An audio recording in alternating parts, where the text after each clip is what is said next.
This is Ben Weinman from the Dillinger Escape Plan. You're watching Wheeler's Weekend Jam, live and direct. How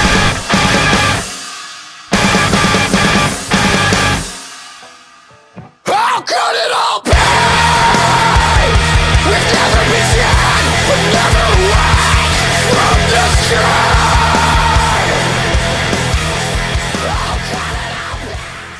Wheeler's Weekend Jams right here. Standing along is Mr. Ben Weinman of the Dillinger Escape Plan. How you doing, Ben? Pretty good. How are you? Fantastic, man. Good. Yeah, how is this tour been going so far with Trash Talk? Very well. It's a pretty chaotic lineup. It's cool because I think every band is different, has their own thing, but there is a tie that binds, so we're pretty proud of the package. Awesome, great.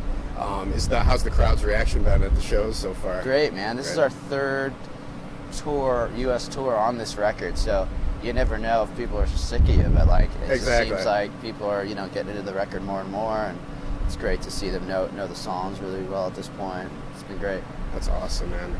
Yeah, speaking of crowds, man, you guys just got back from Australia not too long ago. That's right, yeah. How is, like the energy from the crowds out in other countries compared, like, to the U.S. here? It's pretty similar. Pretty similar? Yeah, it is. And, we've been a band long enough to see how things have progressed and changed throughout the digital age of the scene and music and things like that. So now that everything's on YouTube and on Facebook and social media, everyone's pretty homogenized. Mm-hmm. So everyone looks the same, mm-hmm. And reacts pretty similarly. Mm-hmm. Awesome. Yeah, and is it true that you actually went to school for psychology? I did, yeah. Really?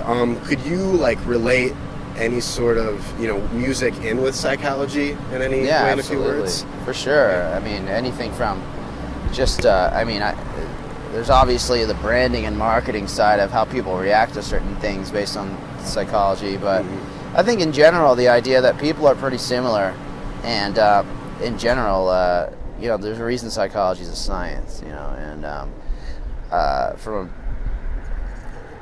I think the bands that are memorable out there and the bands that are long-lasting and that make a real impact have kind of a mythology about them. Mm-hmm. And, throughout time, people have responded to the same kind of stories, from the Bible to Star Wars to...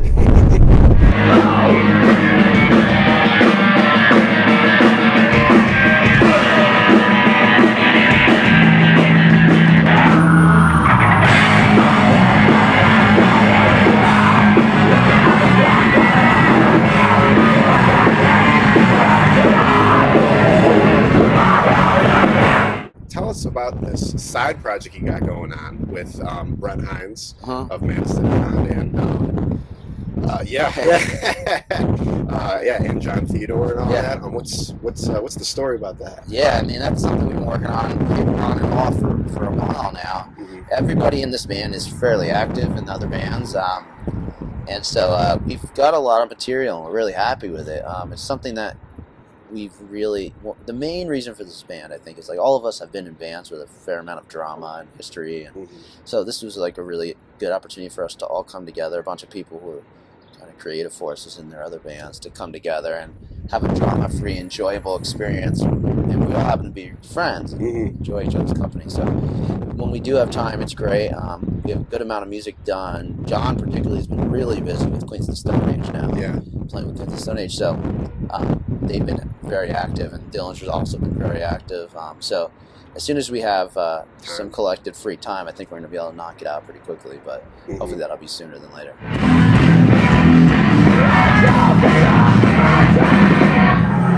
have a fan question for you. We have Justin Gorson of Chicago. He asks, how can you get up to go nuts on the show and keep it so authentic and true to the sound of the Dillinger Escape Plan? That's a good question. I mean, there's days like last night when I really just did not feel like getting even off my ass. I think we always say you get paid for the hour you're playing. You get paid for the 23 hours a day that you're not.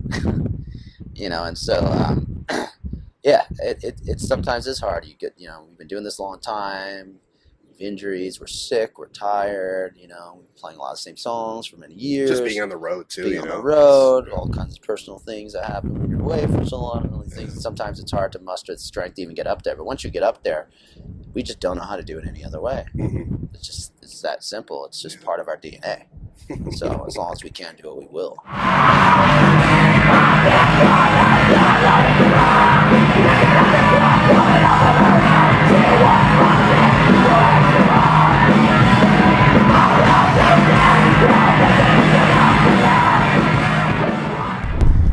Well, you guys are lucky enough to come here on a beautiful week in Chicago. The summer is arriving; it's almost here. It is.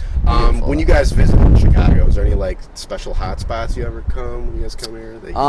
Typically we spend most of our day just preparing to play the show. We're not like usually running around. We have a lot of good friends here, so it's always great to catch up. Wrigley Field. Field. I've never experienced a game myself. But Chicago's great. There's just so much to do. Usually, wherever we're playing, we just try to take a walk and absorb the local culture. Yeah, exactly. Yeah, every city has its own vibe. Exactly. So it's great to. That's one of the greatest things about the world. Go through all these cities and just see the slight differences and make it special. Awesome.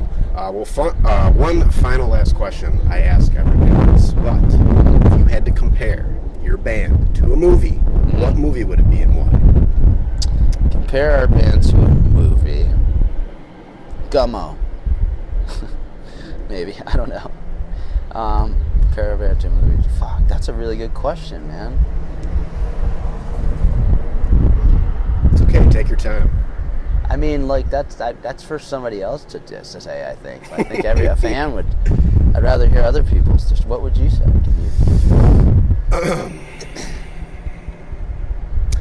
I would put it with Evil Dead 2. Kind of funny. Bruce Campbell should come out in one of your sets, maybe do a stage dive. Okay. Now that would be interesting. All I right. think maybe that's. Well, you know, it is a cult classic, so I would like to be a cult classic in any way, shape, or form. Yeah, I'll take it. You know. All right. Cool. Evil Dead 2 it is. Chainsaw Arms. It's all right. Well, Ben, thank you so much for doing this, and thank you for watching this interview right here in Wheeler's Weekend Jams, live and direct.